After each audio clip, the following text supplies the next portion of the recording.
Welcome to TRS Clips, where you'll find happiness through your own curiosity. I have one last question for you today, which is about the Shiv Puran, because you've spoken about it so much throughout this episode. Are you familiar with Ankit Baiyanpuria? No. Ram Bhai Sarya ne. He's a big social media revolution in India. The fastest account that's ever, as in the fastest grown account ever on Indian Instagram. Congratulations to him. Yeah, he's become a national icon. He's created a fitness movement, like a fitness revolution in the whole country, right from tier 1 up to tier 3, tier 4. Like, he's become that famous and impactful. He used to read the Shiv Puran in the middle of his day, and he used to kind of vlog each day. Wow. We had him on the show, and he attributes all his success to scriptural knowledge and scriptural wisdom that's changed his life and his reality. I have often heard people talk about the Bhagavad Gita on the show.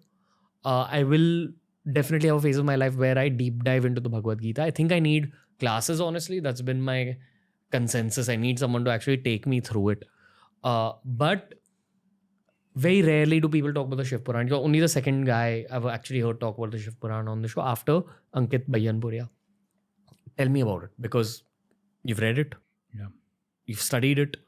I know you can't explain everything, but my basic question to you is, what does it change inside your existence? Yeah. So let me start with this. Scriptural knowledge is good, but it's not enough, because there is 3 forms of knowledge: Shruti, Smriti, and the scriptures. Shruti and Smriti are listening and remembering, and the scriptures is in the heart. Okay. Out of the 18 Puranas, in Hinduism we have 18 Puranas. Out of the 18 Puranas, there are in total 400,000 verses in all 18 Puranas. All 18 Puranas combined, there is 400,000 verses, which is 4 lakh verses. The Shiva Purana is one of them. It's based on Shiv. Okay. Hence the name. Purana is completion. The name Purana means completion. The thing that completes the Veda is Purana. Again, I'm going into word, but that's where the meaning is. So Shiva Purana completes the form and the information about Shiva. It does not complete per se, it adds to and takes us closer to completion. It's still happening. It's a happening process. Shiva Purana in the Satya Yuga is said to have 100,000 verses. Today we have 24,000 verses in the Shiva Purana. It's said to have 12 Samhitas. Today we have 7 Samhitas in our Shiva Purana. So a lot of information has already eradicated. This is a very good opportunity for people to quit reading about Shiva Purana, but there's still 24% left, which is 100% of where you started if you're at 0. So Shiva Purana really has 7 adhyayas, 7 sections. It dives in a surface level as a story about glorification of Shiva and stories about Shiva that he goes through. But in a deeper level, each and every story is a message sent to us that transcends time. If you read any scripture in Hinduism, what you understand is it's a symbolic representation.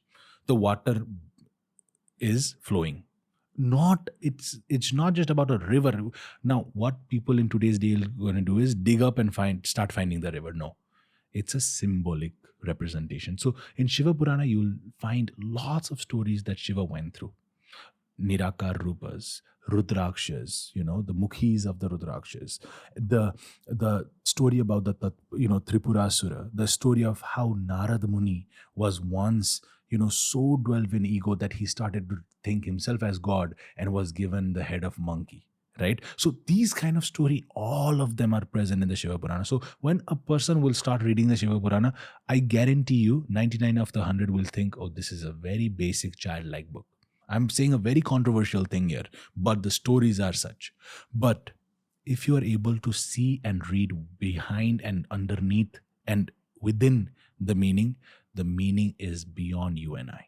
So Shiva Purana is the gateway to all the answers that people are searching. But one must first be able to open themselves to knowledge. Second, be more deeper than just surface level understanding. And 3, follow what it's teaching.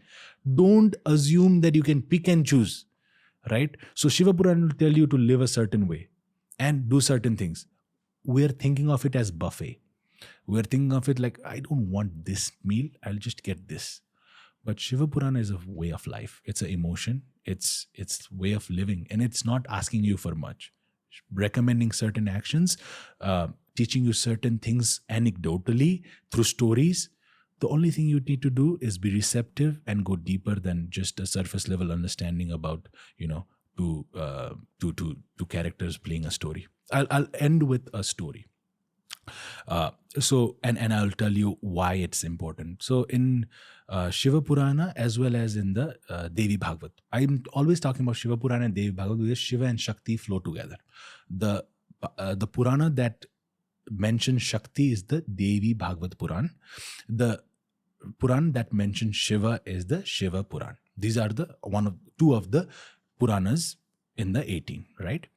And there's a story about this Girishnath that comes, I think, don't quote me, but in the 11th book of Devi Bhagavad in chapter 3 or chapter 5, this story comes, because some of the viewers would want to read, and I'd recommend reading it, of Girinath. Girinath is a very spiritual being. He has a son, Gunanidhi.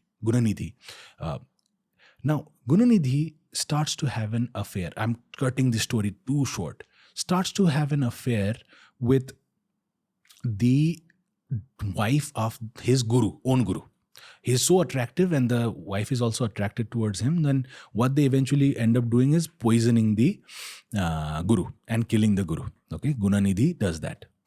Now, then time passes away, everything happens, and Gunanidhi dies in a floor. Right? The Yamaganas are coming, racing, and they're trying to put him in hell. But the Shivaganas are coming too, okay? And telling them that no, he's going to Shivalok, right? And they dug deeper. Why? Why is he going to Shivalok? He's killed his guru. He's killed these people, right? He's poisoned his own guru, had an affair with the other. Why? 25 feet beneath the surface he died, he finds Rudraksha. Okay? And that's the reason he was sent to Shivaloka. The power that you seek is right in front of you. It only depends on whether you want to achieve and take benefit of it or not. So that is the power of Shiva. That is the power of Rudraksha. Hey, if you enjoyed today's clip, make sure you check out all the other clips we've uploaded on this channel.